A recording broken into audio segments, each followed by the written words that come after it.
think, which is confused and ignorant and disempowered. The last thing they want is people that prescribe to socialist philosophies or capitalist philosophies or democratic philosophies or republican philosophies or capitalist philosophies or socialist philosophies, liberal philosophies, conservative philosophies. I might be repeating myself here, but you get the point. The last thing they want is us coming together as one unit, one unified force to oust them, to show them who the real boss is, because they know that we'd be unstoppable, absolutely. So what they need to keep us confused. They need to keep us ignorant. They need to keep us disempowered and keep us divided. Because the last thing they want is us coming together as one force, unstoppable force against them.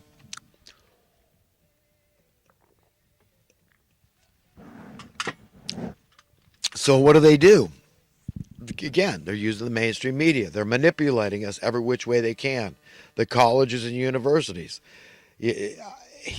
I mean, this whole entire system makes no sense. Okay, we don't define words. Nobody knows what capitalism is. They think they do. We bandy these terms about, but there's mass confusion. I mean, look, I'm not confused. I'm completely out of darkness. I have been very interested in learning what words mean, and I have learned what true capitalism is. And we've got not a semblance of it out there, okay? This whole idea is all based on supply and demand, okay? That there's a way to define progress. There is a gauge for progress. There's a litmus test for progress relative to true capitalism. And what you see is your currency goes up in worth, and that's because of supply and demand. What was hard to produce before has become easy. So there is an unlimited ability to produce mass amounts of everything all of us could ever want and need. That's it. So what's supposed to happen? Your cost of living is supposed to be nominal to free. It's that simple. It's not supposed to keep going up and up and up. Greater burden, greater price, greater cost. As your currency is debased, is made to be worth less, okay, by raising your cost to exist. That is called euphemistically your cost of living. So to merely exist, to merely continue to live, you must pay that tab, that price, that cost, that tax. Because they get you where you can't get away from it. It's in essential human needs.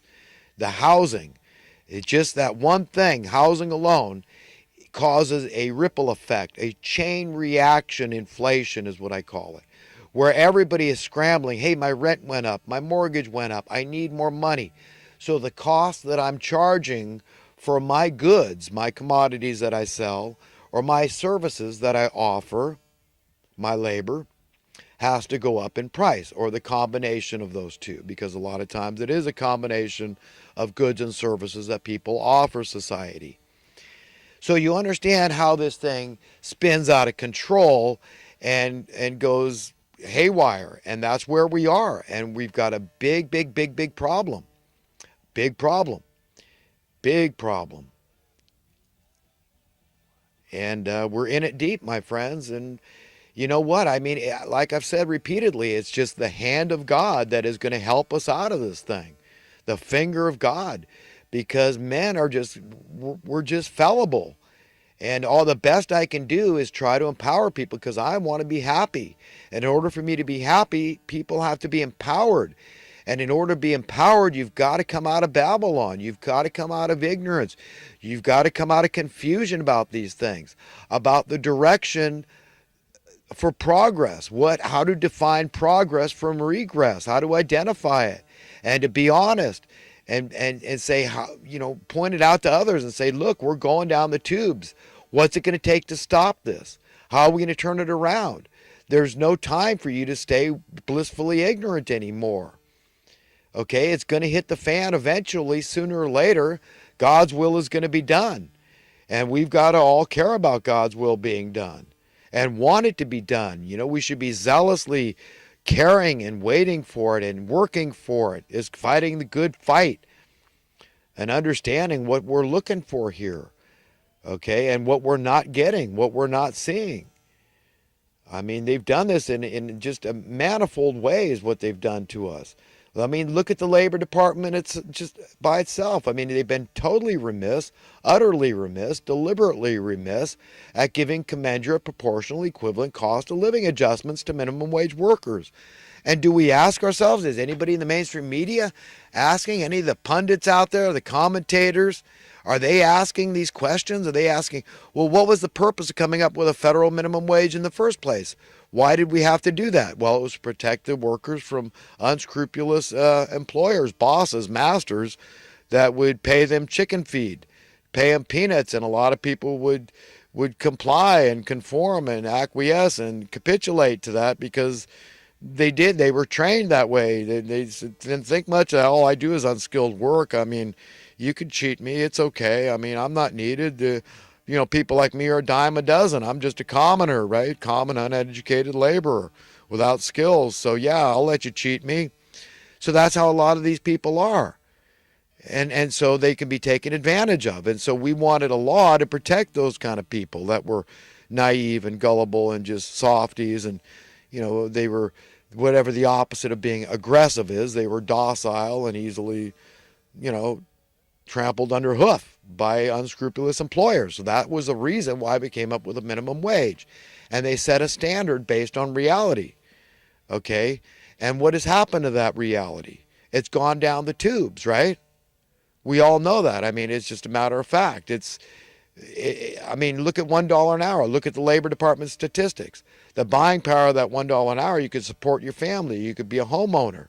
Pay the mortgage on your house with $1 an hour as a minimum wage. Live a middle-class life. Do you understand? Have disposable income. Have dignity. No matter what job you had. Okay, that's what the law, minimum wage law, afforded you in America. And look where we are now. Do you think this is accidental, incidental? Whoops, we made a mistake. We're just incompetent. No, these people have Harvard degrees and all the acronyms behind their names, their titles. They know it's all math. It's an easy, simple calculation. What should minimum wage be? Each year it should have been reset based on your, at least the cost of paying your essential human needs, your housing and your food, your energy needs, water, those sorts of things, right? So it's called a market basket of good in economic terms. And you add those things together and then you say, well, how do we maintain the same buying power? I mean, why is the cost of living going up? Does anybody even talk about that? The fact that that's because it's being manipulated. When really, if we had true capitalism and supply and demand, your costs would be going down. I pointed out earlier why that happens. Because we find easier and easier methods to produce all the things we want and need. Till we have this great abundance. It's this great superfluity, excess of everything we can want and need. So stuff gets either dirt cheap or free. Essentially, that's what capitalism will do. So you see, to these evildoers, the masterminds at the top, capitalism, true capitalism, is an anathema. It's the worst possible thing that could ever happen. They've got to stop that at all costs. So they've got to manipulate markets. They've got to keep people stupid, dumbed down, disempowered. And so they keep raising our cost of living, and everybody thinks they understand why that is, why we have inflation, cost of, well, this went up, that went up. Even though you're using less postage stamps, your cost for postage, it's not like there's any cost of printing stamps. You understand this game is fraudulent. Like I pointed out, the phone book in Las Vegas, all these highly educated lawyers, right? It's this thick in the phone book. Like when in the lottery, you get a phone call from somebody that needs a lawyer. Yet the landscapers, tiny little like this, but what do you think, getting 25, 35, 40 bucks an hour if they're lucky out there? You understand? But the attorneys are getting $1,000 an hour. You see, supply and demand. Supply and demand. Are you kidding me? This many attorneys, this many landscapers. Come on, friends. Help me out here. Do you understand? Where's the supply and demand and where's the capitalism there? And how is it that we're paying $600 for a VCR in the 1980s? Well, yeah, because everybody wants one, and we can only make so many, so supply and demand, and so yes, and hey, it actually worked. And then come the 90s, and You could get a VCR for $50. That's what's supposed to happen under true capitalism. So why didn't that happen with housing? It should have. That's my point. But housing is an essential human need. They couldn't let it happen there. They couldn't let your money go through the roof, okay, and your cost of living go through the floor. That's true capitalism at work. That's the opposite of what they want to happen. So they've manipulated things. That's what's happened here. And we're in a lot of trouble. And it's gotten very dog eat dog, very rat race, very social Darwinian. It's very cutthroat. And you got to get really aggressive. You got to pull a rabbit out of the hat in order to get ahead and have a middle class lifestyle and enjoy the American dream of home ownership. You got to just go crazy.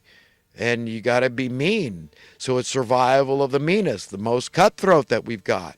And this is a bad situation. And we're in a lot of trouble. And it is literally only the finger of God that is going to help us out of this mess. Okay? Nothing short of that.